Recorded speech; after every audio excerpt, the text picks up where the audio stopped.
video. And yeah, I'm doing a bunch of these tonight because I finally have some time to do them. So, it's late, but good morning, good afternoon, good evening, whatever time it is, wherever you may happen to be. Hope you're having a good day, had a good night, whatever. So let's get back to this, shall we? What did I want to talk about today? Okay, so I wanted to talk about something. I never gave it a lot of thought. When people say the word crone, okay, there've been negative connotations attached to that throughout the years. And kind of twisted it. There's a lot of misunderstanding around it. So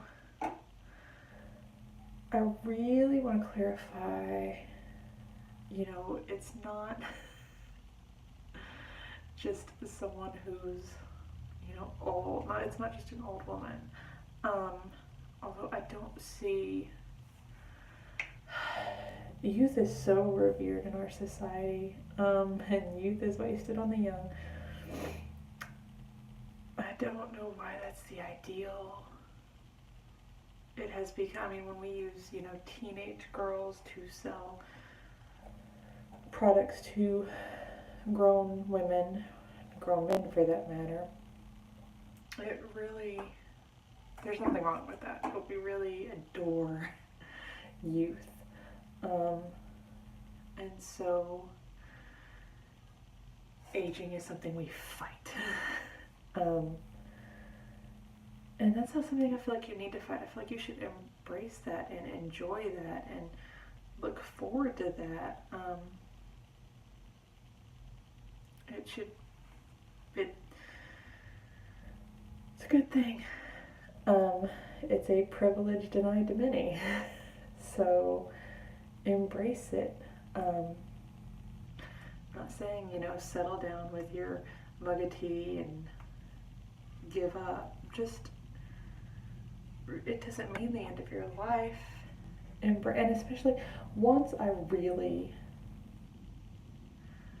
started looking toward alternate paths and following kind of older ways, and you really start to understand that, especially like if you,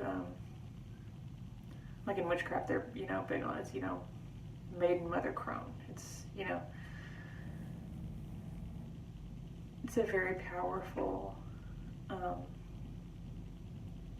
thing, and I really didn't embrace the maiden part very well. As far as enjoying my youth and learning and growing and expanding, and because of some misguided ideas I had thanks to religion, I just kind of jumped straight into the motherhood part, which love my kids dearly, but that was, it's hard to go into that when you're not ready or self-aware or done growing up for that matter. Anyhow, but the part I want to talk about is the crone. And to try to explain it to women who, or to anyone in general, who has no understanding of just how revered a crone is. I'm going to try to put it in some terms you can understand. If you're Jewish or have Jewish leanings, familiar with Judaism, the closest equivalent would, I'm no scholar on anything, so, but the closest equivalent, in my opinion anyway, would be a Rebbitzin. Someone who you're going to go to for advice, for to learn, to help you out. um, those women are very respected in their communities. That they're you know they're revered. For Christian women, um, Titus 2 woman would be your equivalent. And this is something I didn't know a lot about until I was really in over my head in the Christian church trying to be the good Christian housewife. But anyway, when you're young, you want to be the Proverbs 31 wife, and then as you get older, you want to be the Titus 2 woman. And but once again, a respected older woman who guides younger women, teaches them. These are the equivalents of a crone. So many people, worry, I think, about getting older, and then of course with the tie-in to witchcraft and the connotations there, it became a really frowned upon thing to be viewed as a crone. And then I really started thinking about women in my life who emulated the ideal qualities of that, of wisdom and of, like a gentle authority. They commanded their presence well, but they also, they weren't going to take any, they weren't down for like drama. They weren't down for taking mess off of nobody. They wanted to pass on their knowledge, and they had a lot because they understood, you get to the point where you understand how very little you do know. And that's when you really are open to learning so much. You're not just a crone because you're older. It's something that you kind of work your way toward.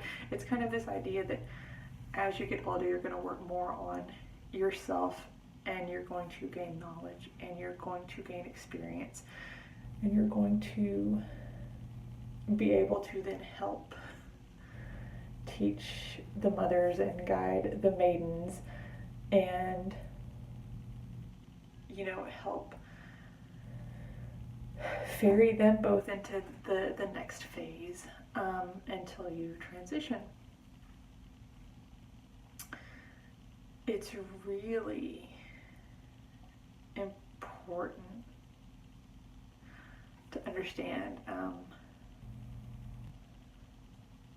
why we need to, stop celebrating youth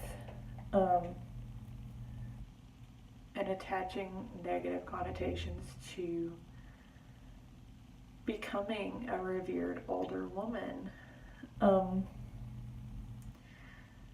Youth,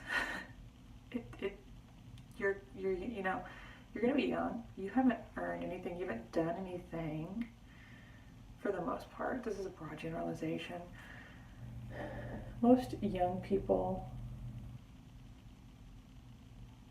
you haven't accomplished much outside of yourself. Now, there are some exceptional young people, but generally, when you're young, it's a time of, having fun, enjoying life, doing whatever. You don't have a lot of responsibilities. You don't have a lot of people to, you usually don't have people to answer for.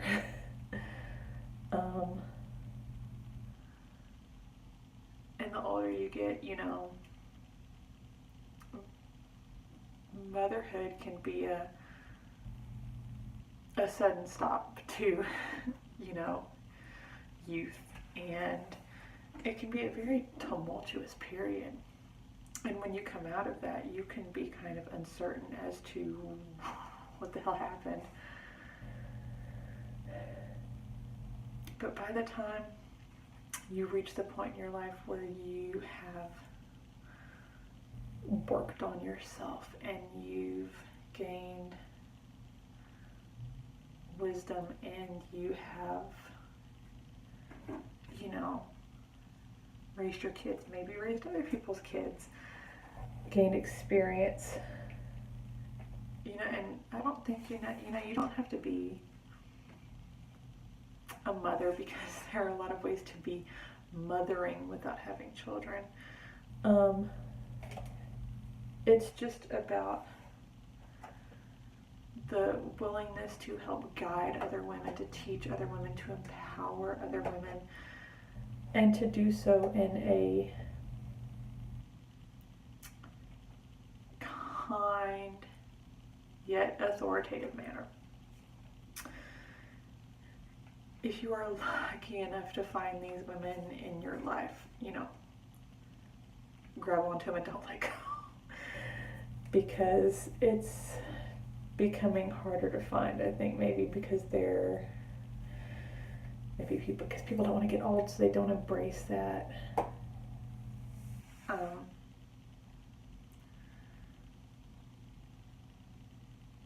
We're so scared of it.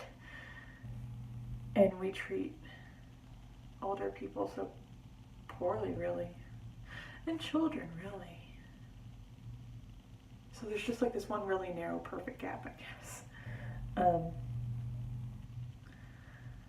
But it really is something to be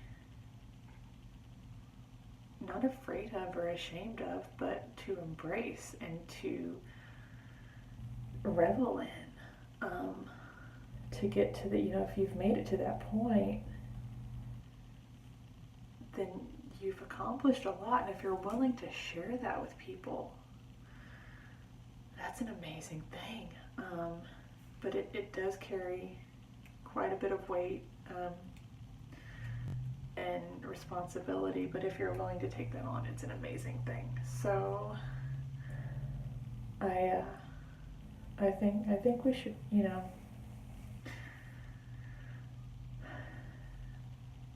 kind of stop idealizing this very narrow ideal and embrace what all stages of life can teach us. So, yeah. So, it's just my thoughts on that, just my thoughts for right now. So, give me a thumbs up, let me know in the comments what you think, and subscribe, please, and I'll see you guys next time.